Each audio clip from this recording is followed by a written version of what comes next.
चारों राजकुमार शाहजहां के महल में पहुंचे।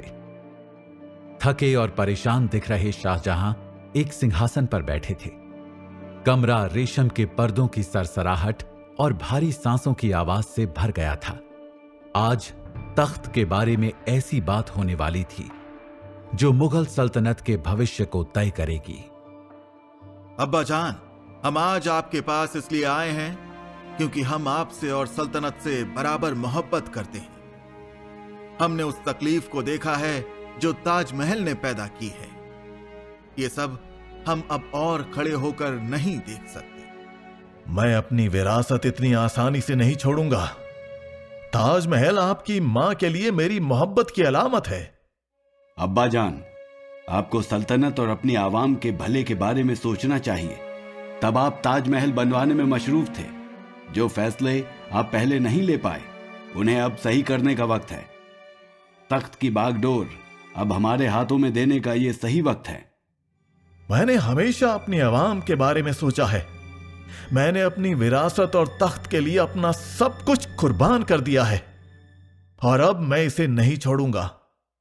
लेकिन जब सही वक्त होगा तब मेरे प्यारों, मैं जरूर इसे तुम्हारे हवाले कर दूंगा। अब्बा जान, आपने अपनी मर्जी को अपनी सल्तनत से बड़ा कर रखा है। आपने सल्तनत के भले और अपने बेटों की मोहब्बत, इन सब को पीछे छोड़ दिया। आपने हमें विद्रोह और आपस में जंग के लिए उकसाया। क्या यही है आपकी कुर्बी? क्या आपकी विरासत सच में इस लायक है कि उसे मोहब्बत की निशानी के तौर पर याद किया जाए? तुम सब मेरे बेटे हो और मैं तुमसे बेइंतहा मोहब्बत करता हूं। लेकिन तुम्हें यह समझना पड़ेगा कि मैं बादशाह हूं। मुझे वो करना पड़ेगा जो सल्तनत के लिए सबसे अच्छा हो, भले ही वो दर्दनाक हो। और बेहतर यही है कि मैं तख्त पर बैठा रहूं। अब्बा जान, सल्तनत के लिए सबसे अच्छा यह है कि आप तख्त छोड़ दें और हम में से किसी एक को गद्दी संभालने दें। आप बूढ़े और कमजोर हो गए हैं। आप अब शासन करने के लायक नहीं रहे। मैं इस वक्त तुम में से किसी को तख्त नहीं दूंगा। तुम सब मेरे बेटे हो। तुम्हारी खुशी के लिए मैं तुम्हें तख्त सौंप भी दूं। लेकिन मेरी आवाम भी है जिन्हें मैं उतना ही चाहता हूं जितना कि तुम सबको। हम आपकी बात नहीं मानेंगे अब्बा जान। सल्तनत के लिए हमें जो करना होगा हम करेंगे। इसका मतलब अगर हमें ताकत का इस्तेमाल करना पड़ा तो हम करेंगे। आप अपने ही अब्बा जान के खिलाफ ताकत का इस्तेमाल करेंगे? अपने ही बादशाह के खिलाफ? सल्तनत को बचाने के लिए हमें जो करना होगा हम करेंगे, भले ही इसके लिए हमें अपने खानदानी रिश्तों को ताक पे रखना पड़े तो हम हिचकिचाएंगे नहीं।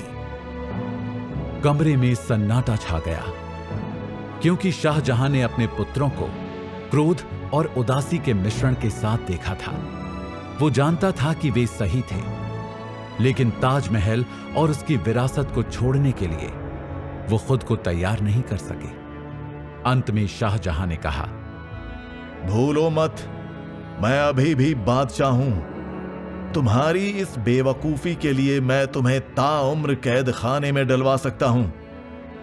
इस मुद्दे पर इसके बाद कोई बात नहीं होगी। तुम सब जा सकते हो।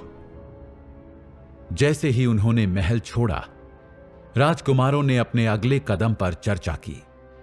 वे जानते थे कि वे केवल बल पर निर्भर नहीं रह सकते। शाहजहां के पास एक शक्तिशाली सेना और वफादार समर्थक थे।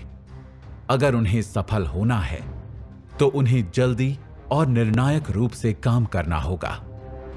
हम अब्बा जान को इस तरह शासन करने नहीं दे सकते। वो अब अगुवाई करने के लिए बहुत बूढ़े और बहुत कमजोर हो चुके हैं। हमें सियासी मामलों को अपने हाथ में लेना ही होगा। लेकिन कैसे? हम उन्हें यूं ही नहीं मार सकते। ये मुल्क के साथ गद्दारी करना होगा और हमारे खानदान के लिए शर्म की बात होगी। इसीलिए ऐसा नहीं लगना चाहिए कि उन्हें हमने मरवाया। सैकड़ों वफादारों में से हम किसी को इस काम के लिए चुनेंगे, इसलिए हमें खुद उन्हें मारने की जरूरत नहीं है। दूसरे राजकुमारों ने एक दूसरे की ओर देखा। समझ नहीं आ रहा था कि क्या किया जाए। वे जानते थे कि औरंगजेब सही था, लेकिन अपने ही पिता के खिलाफ जाने का विचार असहनीय था। एक और भाई ने कहा, हम उसे जेल में डालने का जोखिम भी नहीं उठा सकते। वो अभी भी वहां से प्रभाव प्राप्त कर सकता था। हमारा एकमात्र विकल्प किसी को ढूंढना है जो ये काम कर सके और जिस पर किसी को शक भी ना हो। हाँ, हमें किसी ऐसे व्यक्ति को खोजना होगा जो चुपचाप बिना किसी शक के दायरे में आए इस काम को अंजाम दे सके। कुछ दिनों की खोजबीन के बाद अंततः औरंगजेब ने अपने एक वफादार को शहंशाह को मरवाने के लिए चुना। कातिल को शाहजहां के पुत्रों द्वारा सावधानी से नियुक्त किया गया था, जो सत्ता पर कब्जा करने के लिए बेताब थे। वो देर रात सम्राट के कमरे में घुस गया। धीमी रोशनी में वो चुपचाप और तेजी से आगे बढ़ रहा था। सल्तनत पर शासन करने के बोझ और अपने स्वयं के पछतावे की थकान से थककर शाहजहां बिस्तर पर सुस्त पड़े आराम कर रहे थे।